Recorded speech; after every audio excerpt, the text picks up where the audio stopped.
billionaire's empire paused for one hospital call. Not a deal, but a pediatric ER. Sir, you are the only emergency contact for your maid's daughter. At 10:30 p.m., a phone call shatters the silence of a billionaire's penthouse. On the line is a nurse from the pediatric ER. A 9-year-old girl, Sophie Miller, is in critical condition. Her mother, Susan, is nowhere to be found. The hospital has one lead, an old emergency card found in the girl's backpack. The only contact listed? Alexander Grayson. He's her mother's employer, a man who barely knows her name. While he runs an empire, his maid has been fighting a desperate, hidden battle, one that led to her arrest and her daughter's collapse. He's the only one who can help. But why him? And before I forget, where are you tuning in from today? Leave a comment below. Now settle in. I hope you enjoy this story. Alexander Grayson's life was measured in seconds, and he was losing them. The city glittered below his office, a carpet of cold diamonds. But he saw only the reflection of the man in the glass, tired, impatient, and trapped. The pen in Alexander Grayson's hand stopped moving. It was 10:30 p.m. The only sound in the penthouse office was the faint hum of the air system. His desk, a massive piece of dark mahogany, was a fortress. On it sat reports detailing a shipping logistics deal worth $500 million. Alexander leaned back, rubbing the bridge of his nose. He hated logistics. They were messy, full of human error. He preferred the clean finality of numbers on a balance sheet. His eyes drifted to the wall.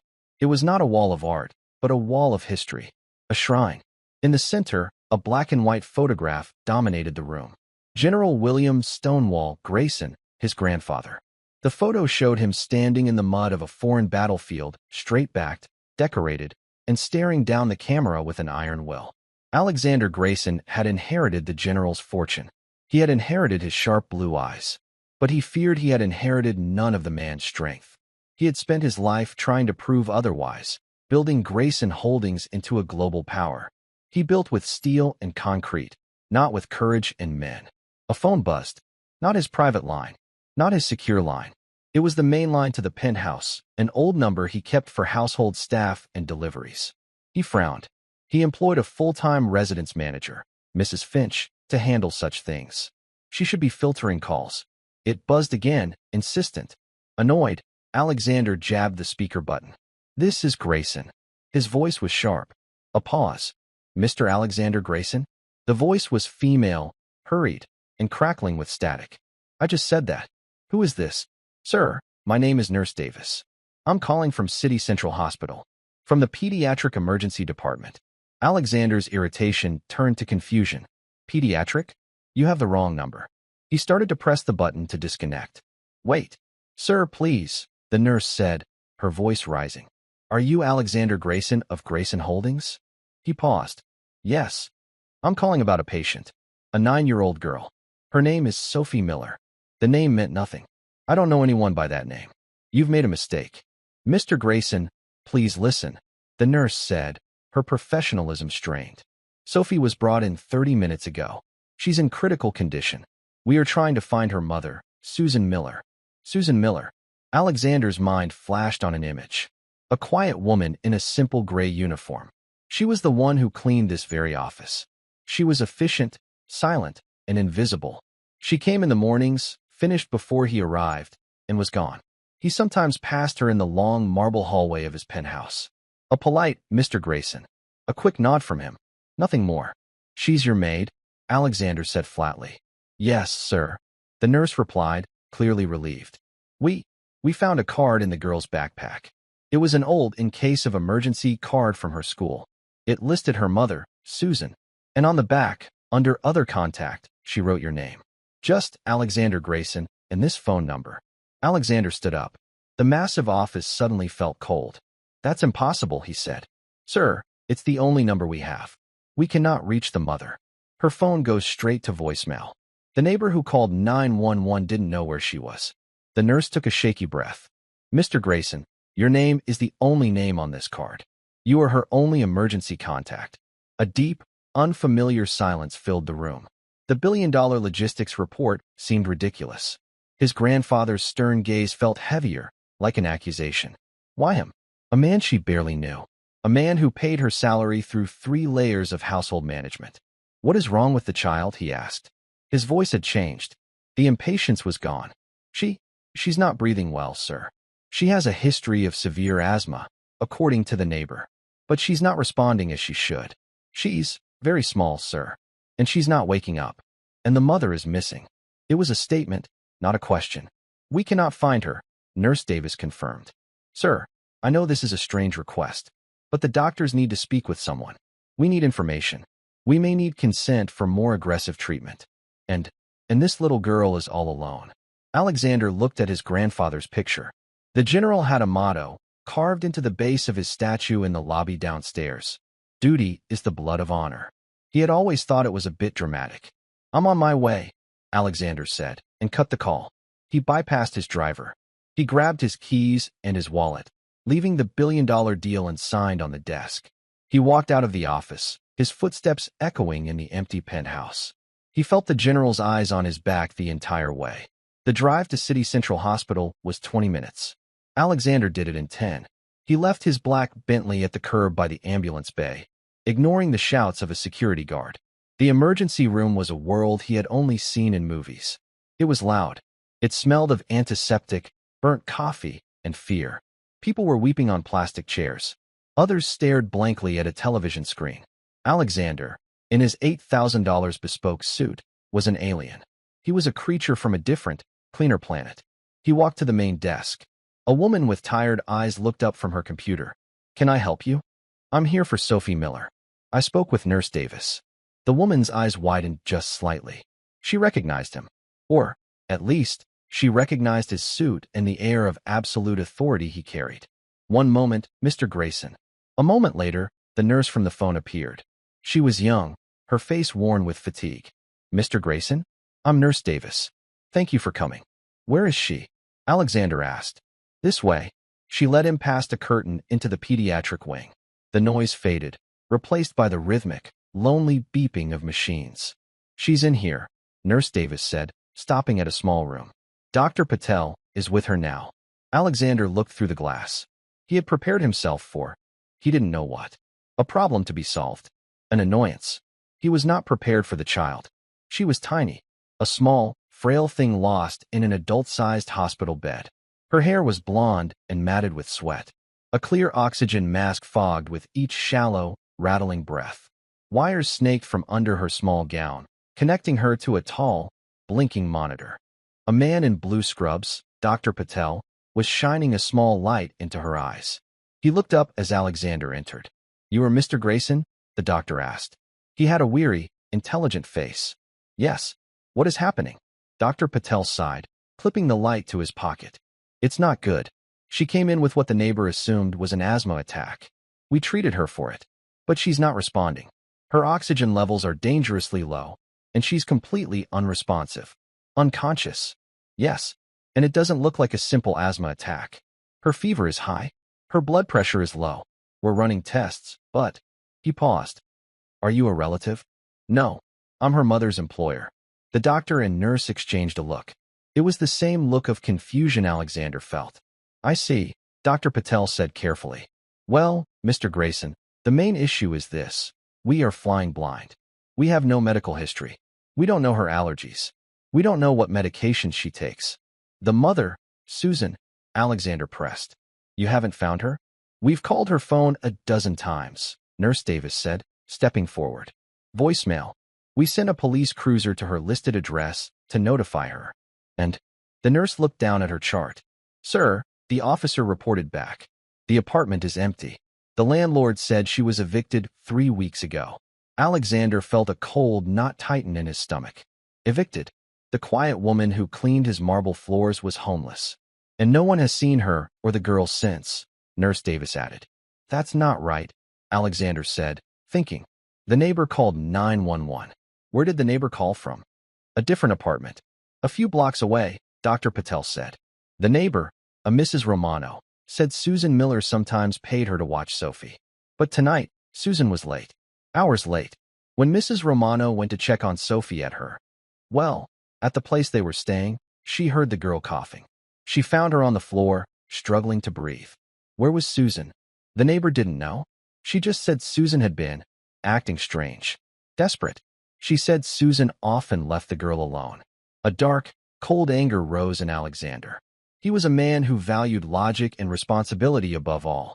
Leaving a sick child alone was an unforgivable failure. So we have a missing mother, Alexander said, his voice hardening. A sick child, and no answers. That's the sum of it, Dr. Patel agreed. And I need to be frank, Mr. Grayson. I suspect a severe, underlying infection. Maybe pneumonia. But her blood work, it's strange. Her white blood cell count is practically zero. It's as if her body isn't fighting at all. He looked at Sophie, so small in the bed. We need to do more, Dr. Patel continued. A spinal tap. A bone marrow aspiration. We need to find out what's suppressing her immune system. But those are invasive procedures. They require parental consent. Without it, our hands are tied unless she deteriorates further. And by then, Alexander finished. It could be too late. Yes. Alexander turned and walked out of the room, into the hallway. He pulled his phone from his pocket. He did not call his lawyers. He did not call his COO.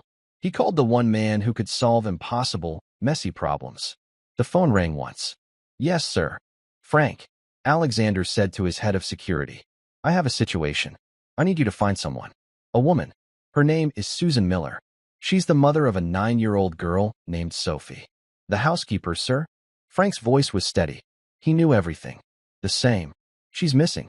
Her daughter is in City Central Hospital, pediatric ICU. Susan was evicted 3 weeks ago. I need to know where she is.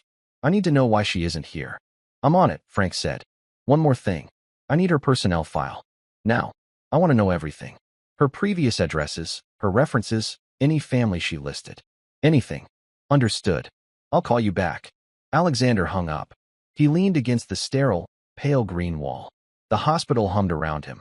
He ignored the dozen notifications on his phone about the logistics deal. They seemed to be from another life. He looked back through the glass at the little girl. He saw the blonde hair.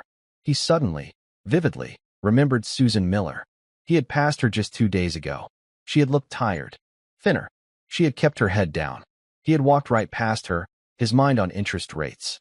He had built an empire of steel and glass, but he had never truly seen the person who polished it. An hour passed. It felt like a year. Alexander sat in a plastic chair built for someone half his size. He had not moved. He had fielded 2 calls from his COO, Robert, telling him the logistics partners were getting nervous. Alexander told him to make them wait. His phone buzzed with an unfamiliar number. He snatched it up. Frank. Yes, sir. I have the file. And I have a situation. What do you mean? The personnel file is thin, Frank said. Susan Miller. Hired 2 years ago. Part-time. Cleared a basic background check. No family listed. No husband. The address she gave us is the one she was evicted from. That's it. Nothing. Not quite, sir. She listed one reference. A parish priest in the Bronx. I called him. The priest said Susan is a widow. Her husband was a Marine. Died in service 8 years ago. A veteran. Alexander felt a cold prickle. His grandfather's legacy was built on the backs of men like that. Sir, Frank continued, his voice tight. That's not the situation. I've been making calls. Checking local precincts, shelters. And I found her, Mr. Grayson. Where is she? Is she coming here? There was a heavy pause. She can't, sir, Frank said. She was arrested 2 nights ago. Alexander stood up. Arrested? For what? Petty theft, sir. Shoplifting. Frank's voice was grim. She was caught stealing food and a box of syringes. The anger returned, sharp and clear. Stealing. Syringes. While her daughter was. But that's not the worst of it, sir, Frank said, cutting off Alexander's dark thoughts. I spoke to the desk sergeant at the 40th precinct. Susan Miller has been in a holding cell for 48 hours. She hasn't been processed because the system is backed up. Get her out, Alexander ordered. I'm trying, sir. But she used her one phone call when she was arrested. The sergeant said she was hysterical, crying about her daughter. She kept giving them one name to call. Your name. Alexander froze. The officers, Frank said, thought she was delusional. A homeless woman shoplifter claiming to know Alexander Grayson. They dismissed it. They never made the call. Alexander looked through the glass at the tiny, pale girl fighting for her life. Her mother had been trying to reach him, the only person she believed could help, and he had been sitting in his glass tower, annoyed that his household phone was ringing. Mr. Grayson? Dr. Patel's voice broke his trance. Alexander turned. The doctor was holding a printout. His face was grave. We got the first labs back, Dr. Patel said. This is not asthma. This is not pneumonia. Mr. Grayson, this child has almost no immune system. The markers, they are consistent with a very rare, very aggressive genetic disorder. Something called SCID. Severe combined immunodeficiency. What does that mean?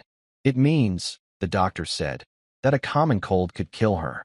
And right now, she has a massive infection that her body cannot fight. He looked Alexander in the eye. If we don't find her mother, if we don't get a history and consent for treatment, Sophie Miller will not survive the night. Alexander Grayson looked from the doctor's grim face to the small, pale child in the bed. The rhythmic beep of the heart monitor was the only sound. It was a clock, counting down. Do it, Alexander said. Dr. Patel blinked. Mr. Grayson, I just explained. I need parental consent. Legally, I cannot perform a spinal tap on a minor without her guardian. And I told you her mother is in a holding cell, Alexander said, his voice dropping to a low, cold command. She is unavailable. I am here. I am the only one here. You will do the test you need to do to save this child's life. Grayson Holdings will assume all legal and financial liability. Do you understand me? Dr. Patel was stunned. He had never seen this man before, but he recognized the power. It was not a request. It was a change in the laws of physics. My legal team will have a document here in 10 minutes, Alexander continued, already dialing his phone. It will indemnify this hospital, and you personally, against any lawsuit. Now, please, go to work. Dr. Patel simply nodded. He turned to Nurse Davis. Let's prep her. Get the kit. Now. As the medical team sprang into action, Alexander turned back to his phone. He was not calling his lawyers yet. He was calling Frank. Frank, tell me you have her. Sir, it's a mess, Frank's voice crackled. The 40th precinct is a zoo. She's in the system, but they can't find her paperwork to process her out. They're telling me it could be morning. Morning is too late, Alexander said, walking briskly down the hall. The girl is dying, Frank. I need her mother now. I understand, sir. But this is the city. Bureaucracy. Frank, Alexander cut him off. He stopped at a window overlooking a dark courtyard. Do you remember the harbor deal in '09? When the union boss locked our new crane on the dock? Yes, sir. I remember. What did I tell you to do? You told me to get the crane, sir, Frank replied, a new understanding in his voice. This is the same, Frank. Get the mother. I don't care about the system. I don't care about the paperwork. Call the commissioner. Call the mayor. Tell them Alexander Grayson is at City Central Hospital, cleaning up a mess their officers made. Tell them they have 10 minutes to release Susan Miller to my custody, or Grayson Holdings will file a billion-dollar lawsuit against the city for wrongful arrest, police negligence, and the endangerment of a minor. Am I clear? Yes, Mr. Grayson. 10 minutes. The line clicked dead.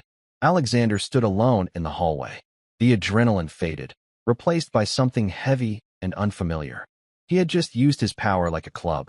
He did it all the time in business. But this felt different. It felt raw. He walked back to the room. The medical team was working around Sophie. He stood in the doorway, an intruder in their sterile world. Mr. Grayson? It was Nurse Davis.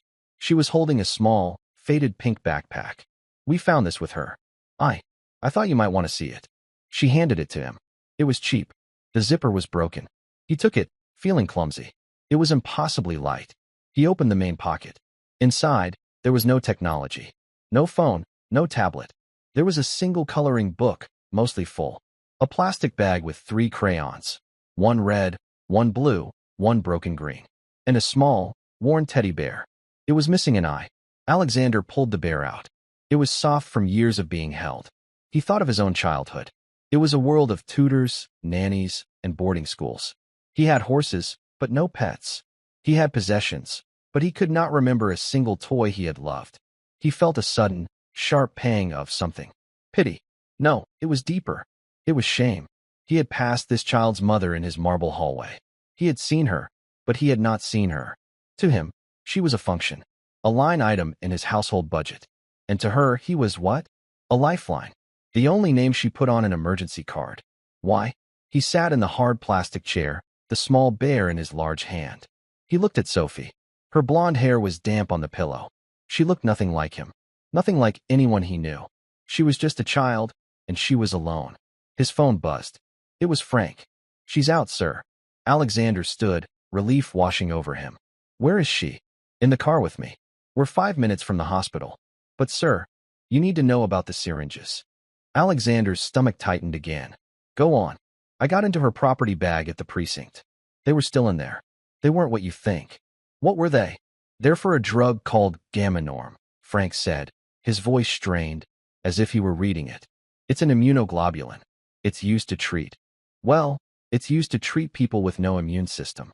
Alexander looked through the glass at Sophie. "At Dr. Patel." "She wasn't buying illegal drugs, sir," Frank said quietly. "She was buying life-saving medicine." The box was empty. The arresting officer said she was crying, telling him she needed a refill. They thought she was a junkie. "Where did she get it?" "That's not over the counter." "It's not." "I made one more call," Frank said. "To that priest in the Bronx. He finally told me. Susan's husband, the Marine? He didn't just die. He died in a VA hospital from a sudden infection after a routine surgery. His immune system," Alexander whispered. "The priest says the doctors were baffled," Frank continued. "They suspected a genetic flaw. It seems his daughter inherited it. Susan has been fighting this alone, sir. She had insurance, but it ran out. Then she had state aid, but she missed an appointment because of work, and she got lost in the paperwork. She's been paying for this medicine out of pocket. Then, she couldn't afford it. So she's been buying it, wherever she could. Black market. Probably from Mexico." Alexander felt sick. Utterly sick.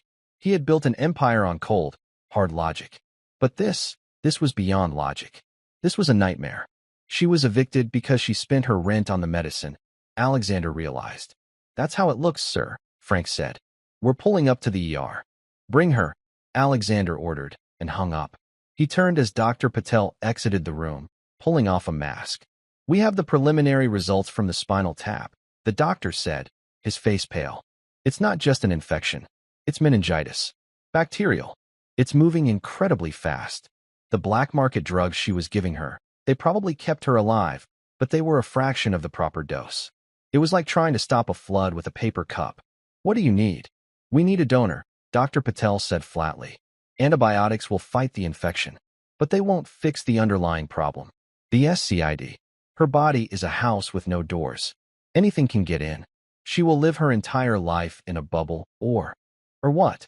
A bone marrow transplant. It's the only cure. It would give her a new immune system. But the odds of finding a match are..." The doors to the emergency wing burst open. A woman stumbled through, flanked by Frank. It was Susan Miller, but not the quiet, composed woman from his hallway. This Susan was a wreck. Her cheap uniform was torn. Her face was bruised from where she had likely fallen. Her eyes were wide and frantic, scanning the hall. She saw Alexander. Her face crumpled. "Mr. Grayson," she whispered, a look of profound shame and terror. I didn't know who else to call. I'm so sorry." "Susan," Alexander said, his voice softer than he had ever heard it.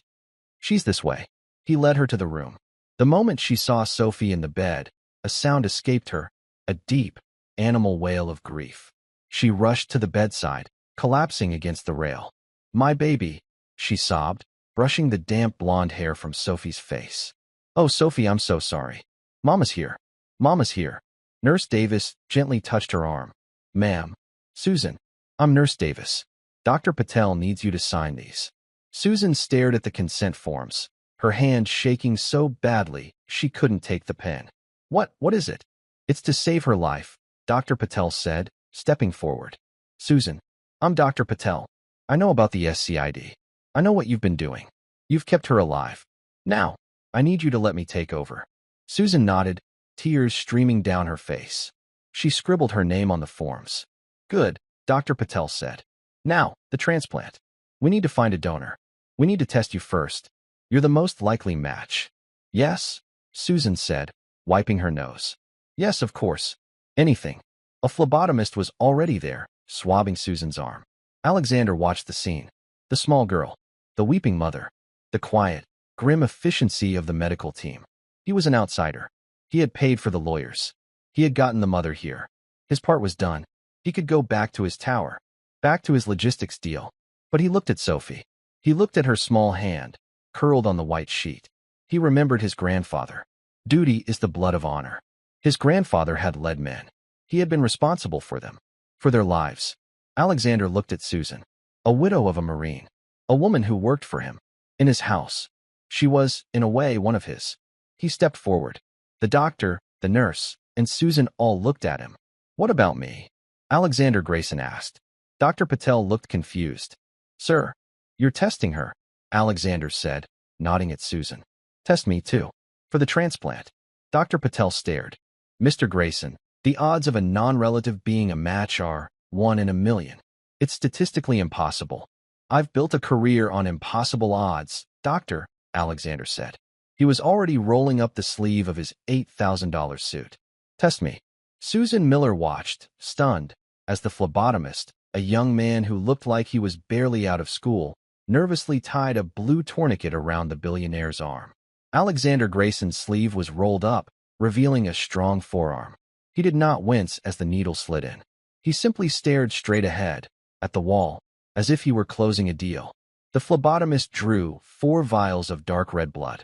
He labeled them with a practiced hand, his movements quick, eager to be finished. "Thank you, sir," the young man mumbled, applying a small cotton ball. Alexander just nodded, pulling his sleeve down. He adjusted his cufflink, a simple, heavy gold piece that was probably worth more than the phlebotomist's car. "Susan, we've got you," the phlebotomist said, turning to her. Susan sank into the chair, her body trembling with a new kind of shock. She presented her arm. She had given blood so many times for Sophie's tests that she barely felt the stick. Her mind was reeling. Why is he still here? She had expected him to be angry. She had expected him to call security. Or, at best, to send a lawyer, a fixer, to handle the problem. But he was here. He had gotten her out of jail. He had saved her daughter's life by forcing the doctors to act. And now, he had just given his own blood for a test that the doctor himself called impossible. The phlebotomist left with the samples. Alexander turned to Frank, who had been standing silently by the hallway entrance, a ghost in a dark suit. "Frank," Alexander said, his voice low. "Susan's arrest. The shoplifting." "Yes, sir. It's gone," Alexander said. "I want the charges dropped. I want the arrest record expunged. I want it to have never happened. Whatever it takes. Whoever you have to call." "Understood, sir," Frank replied. "In her apartment," Alexander continued, not looking at Susan, but speaking for her. "The eviction. Find the landlord. Pay whatever is owed. Pay 3 months in advance. Get her belongings out of storage. Get the power turned back on." Susan's head snapped up. "Mr. Grayson, no. I can't. I can't ask you to." Alexander finally looked at her. His blue eyes were not kind, not yet. They were assessing, sharp. "You didn't ask, Mrs. Miller. I'm telling you. This situation is a failure of logistics. I'm correcting it." He saw the fierce, bruised pride in her eyes. "Your daughter will need a clean, safe place to come home to," he said, his voice softening just a fraction. "Let's focus on that." Frank nodded once. "I'll handle it. I'll also post a man at her apartment, just to ensure it's secure until she returns." He melted back into the hallway. The silence that fell was heavy, broken only by the hum of the hospital. They were alone in the small, sterile waiting nook. Susan sat with her hands clenched in her lap. She was no longer the invisible woman who polished his floors. She was a mother, exposed and terrified. Alexander sat across from her. He did not check his phone. He did not call his office. He just sat, waiting. He was a man who hated waiting. He controlled every minute of his life. Here, he was powerless. He looked at her. "Mrs. Miller." "Susan." She looked up, her eyes red-rimmed. "You need to tell me," he said. "The emergency card. Why my name? Not the priest. Not your neighbor. Me." Susan looked down at her hands. She twisted the thin, cheap ring on her finger. Her wedding ring. She started, her voice a whisper. "I was so scared. Always. Every day." She took a shaky breath. When my husband, David, was in the VA hospital, he wasn't a complainer. He was a Marine. Strong. He never complained about anything. But he was dying. And the doctors, they were slow. They were busy. They treated him like a number." Her eyes drifted to the window, to the dark. "I would sit there, holding his hand, and he would watch the news on the little television. Sometimes they would show stories about you, about Grayson Holdings, or about your grandfather, the general. Alexander tensed. David admired your grandfather, Susan said, a faint, sad smile touching her lips. He had a book about him. He said the general was a man who got things done. A man who led from the front. A man who took responsibility for his men. He said, "That's a man who understands duty, Susan. They don't make them like that anymore." She looked back at Alexander. When Sophie got sick, when the SCID was diagnosed, I knew what I was facing. It was the same thing that took David. But now it was my little girl. And I was alone. The paperwork, the social workers, the bills.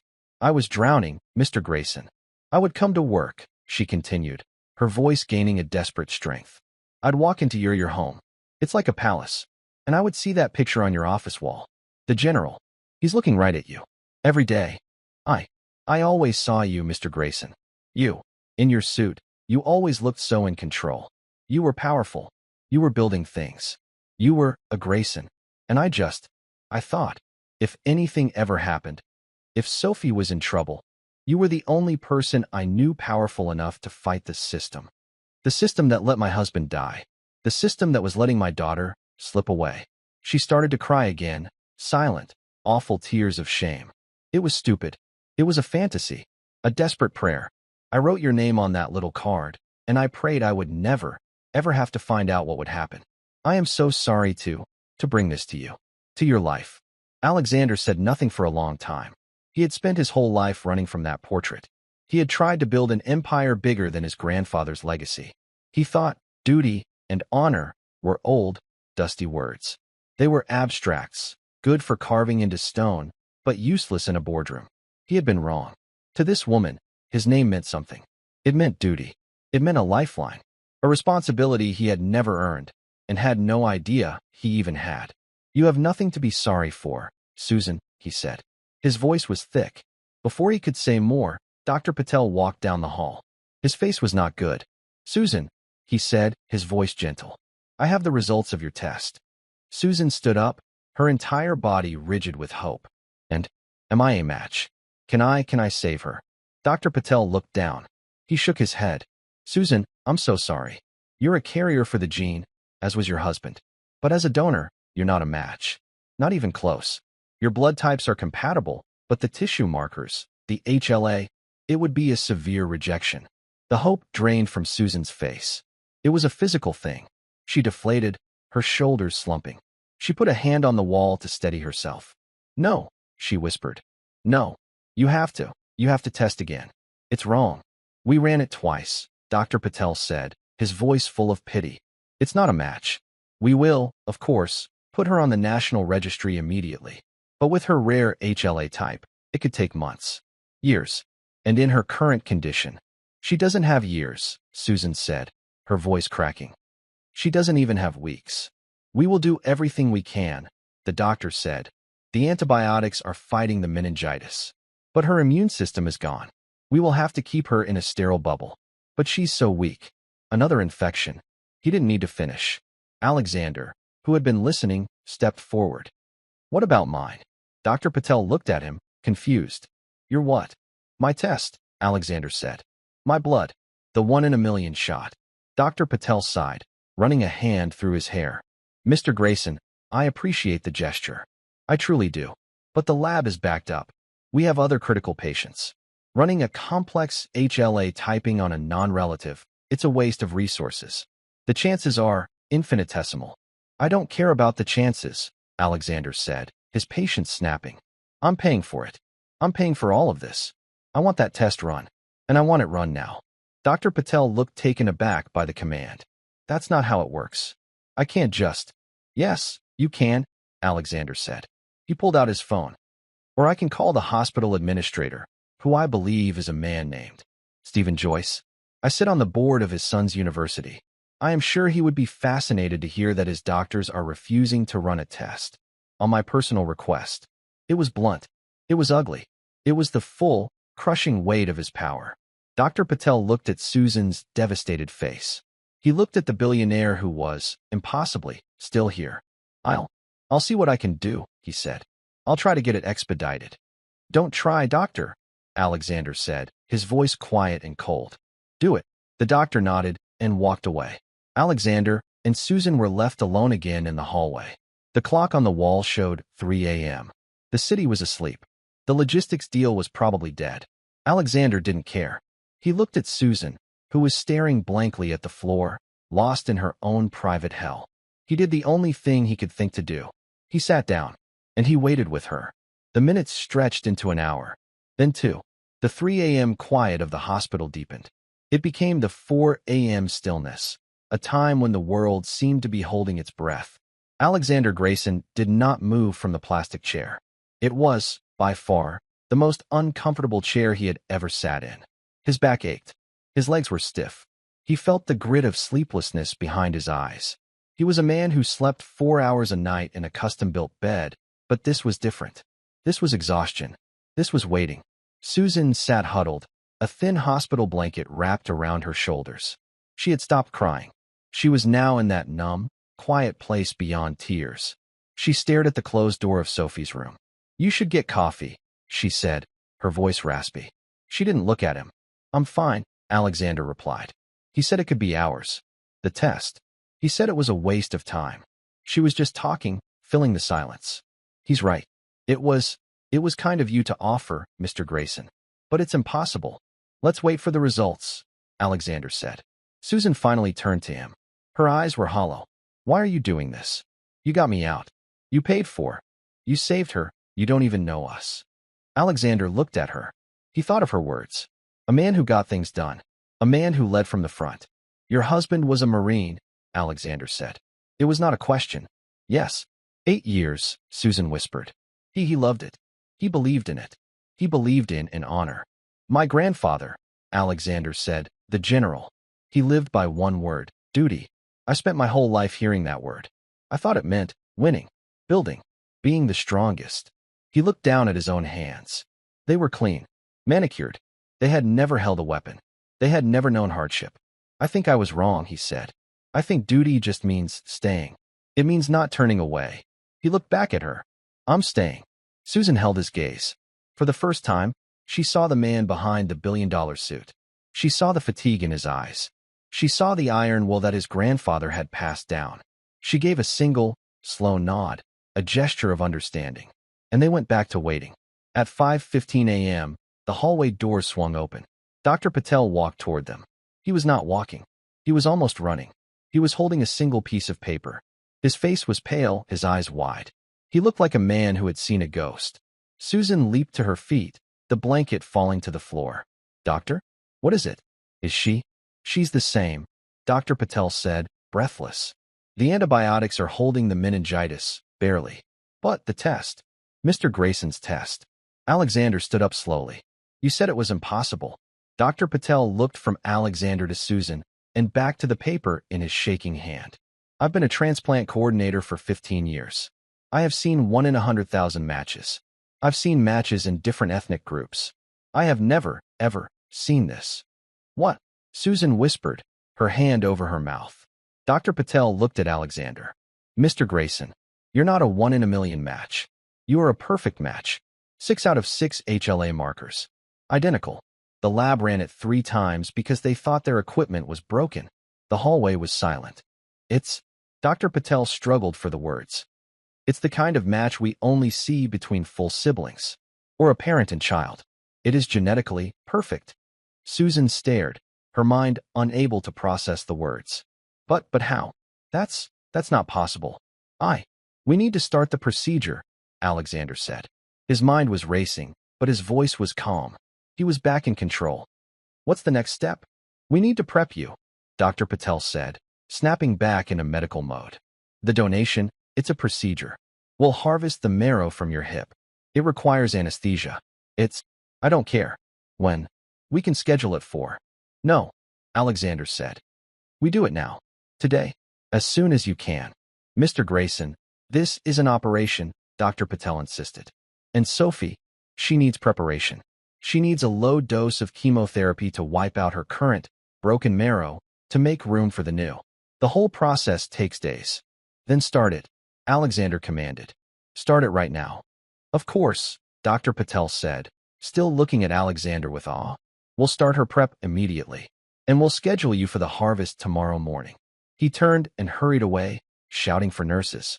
Susan was trembling, looking at Alexander as if he were an alien. A perfect match, she whispered. How? Alexander was quiet. His mind was a vault of information, connecting dots at lightning speed. A Marine, a widow, a man who idolized his grandfather. A perfect, impossible genetic match. Susan, he said, his voice very careful. Your husband, David. You said he was a Marine. What do you know about his father? Susan blinked, confused by the question. His father? Nothing. He never knew him. David's mother, she passed away a few years ago. She always said his father was a soldier, a hero, that he died in Vietnam before David was born. And David's mother? Where was she living when David was born? Alexander asked. I don't know. Somewhere down south, near a big army base. Fort Benning, I think. What? Alexander felt a cold, electric shock go up his spine. Fort Benning, 1968. His grandfather, General William Stonewall Grayson, had been stationed at Fort Benning for 2 years.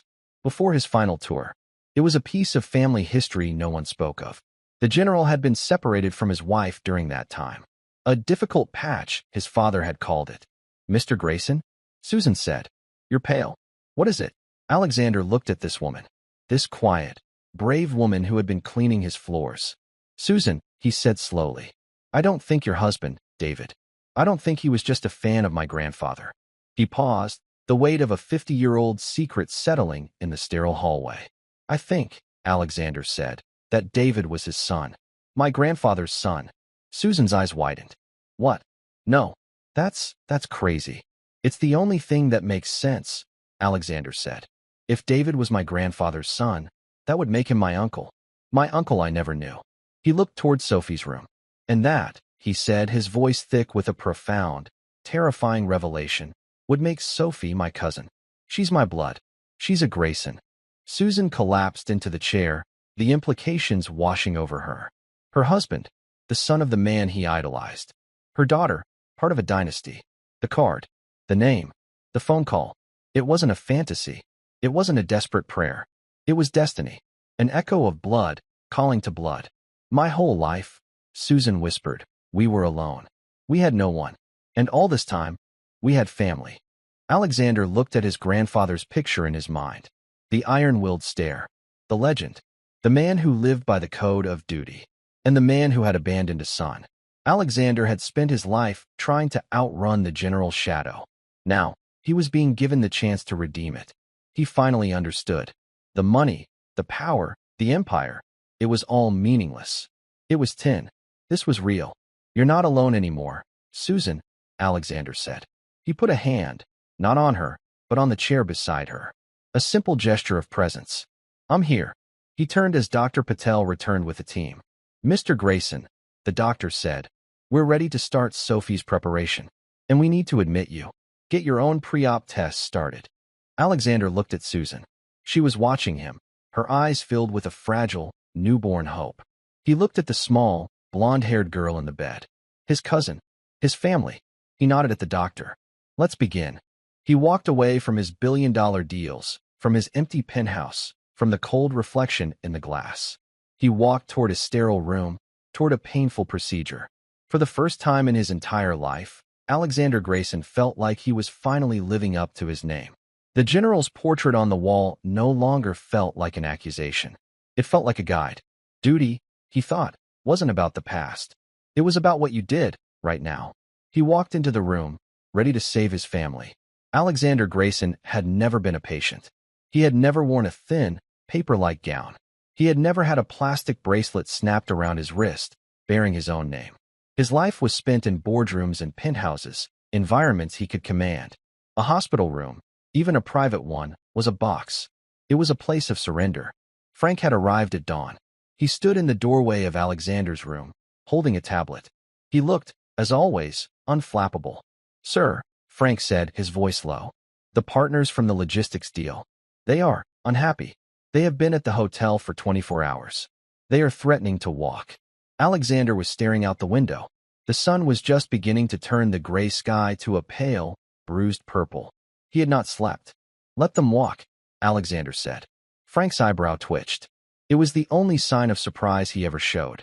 Sir, this is the deal you've been working on for 6 months. It's $500 million.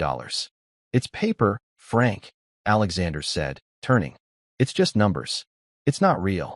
He pointed down the hall, in the direction of the pediatric ICU. That is real.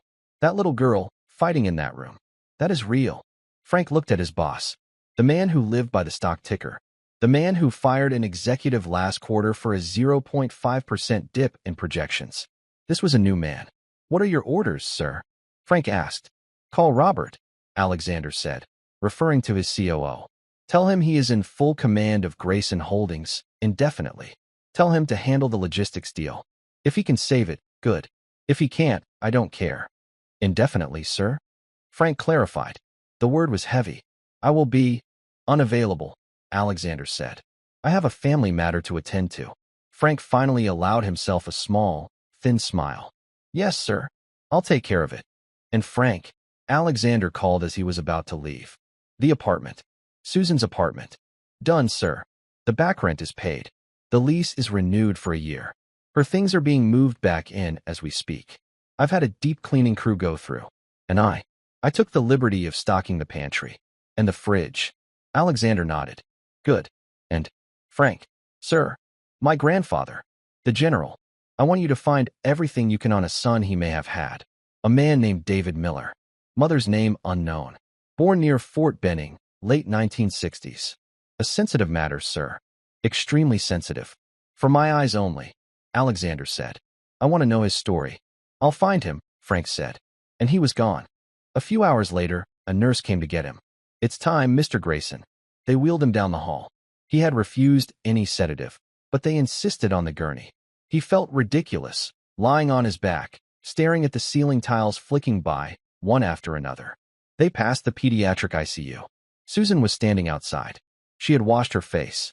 She was wearing a new set of scrubs the hospital had given her. She looked at Alexander on the gurney, her eyes wide with fear and a deep, shattering gratitude. Mr. Grayson, she whispered, stepping forward, as if to stop the gurney. Alexander put a hand up. It's Alexander, he said. It felt strange to say his own name. Go be with Sophie. I'll see you both after. She nodded, tears welling again. God bless you, Alexander. He was wheeled into the operating room. It was cold, bright, full of steel. A woman in a blue mask, the anesthesiologist, leaned over him. Okay, Mr. Grayson. Alexander, this will feel cold going in. I want you to count back from 10. He felt the prick in his arm. He looked at the massive, round light above him. It looked like a cold, bright eye. 10, he said. 9. He thought of his grandfather. He thought of duty. 8. He thought of a little girl with blonde hair. His family. He was asleep before he got to 7. He woke up in a haze. There was a deep, profound ache in his lower back. It was not pain. It was an absence. A hollowed-out feeling. A nurse was checking his vitals. It's done, Mr. Grayson, she said, her voice soft. The procedure was a success. The harvest was perfect. They're starting the transfusion for Sophie right now. He drifted back to sleep. Down the hall, in the PICU, a small bag of dark red, viscous liquid hung from an four-pole. It was not blood. It was marrow. It was life. A tube ran from the bag into a central line in Sophie's small chest. Susan Miller stood by the bed, her hand on her daughter's foot. She watched the slow, steady drip. Drip. Drip. Each drop was a miracle. Each drop was a future her daughter was never supposed to have. Dr. Patel stood in the doorway, watching. It's in her, Susan whispered. It's really happening. Yes, Dr. Patel said. Now the hard part begins. We wait. We see if the new cells, her cousin's cells, take root. We see if her body accepts them. It will be a long few weeks. She'll fight, Susan said, her voice fierce. She's her father's daughter. She looked at Dr. Patel. And her uncles, too, I suppose. Dr. Patel nodded. She has a good team. And now, she has a chance. A real one. The next few days were a blur for Alexander. He was a terrible patient. He hated the bed. He hated the food. He hated the weakness he felt. The ache in his hip was a constant reminder of what he had done. On the third day, he broke protocol. Against his nurse's orders, he got out of bed. He put on the clothes Frank had brought him, a simple pair of gray slacks and a black cashmere sweater. He felt human again.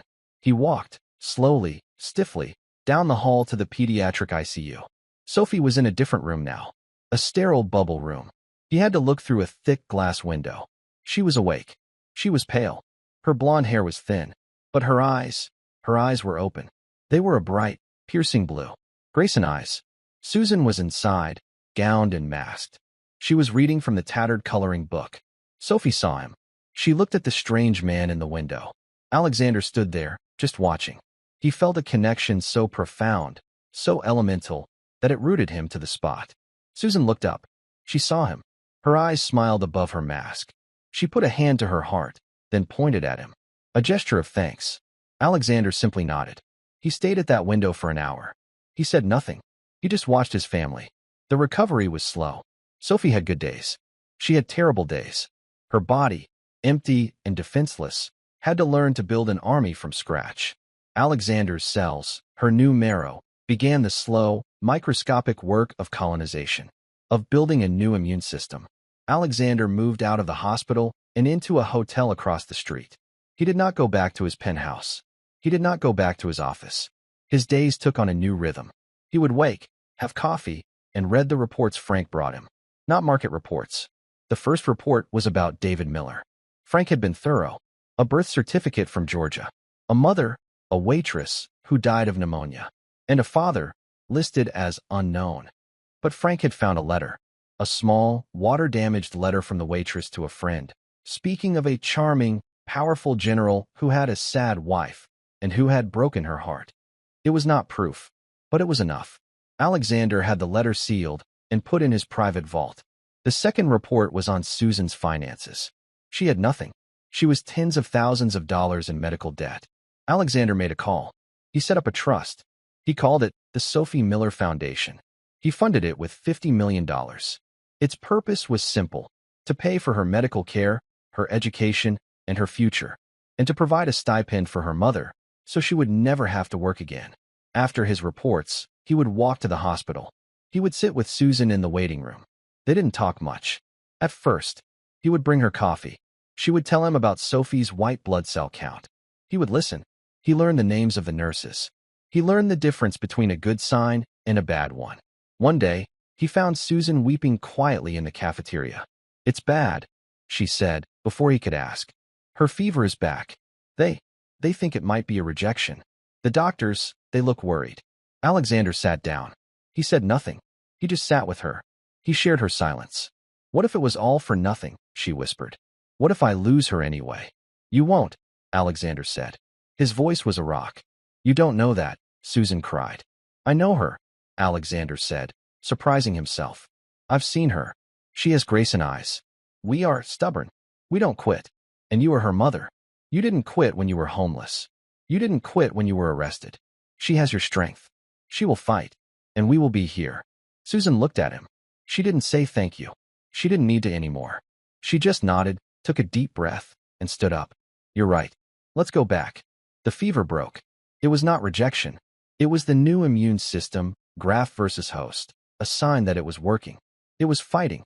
A month after the transplant, Dr. Patel found Alexander in his usual spot, the chair outside the ICU.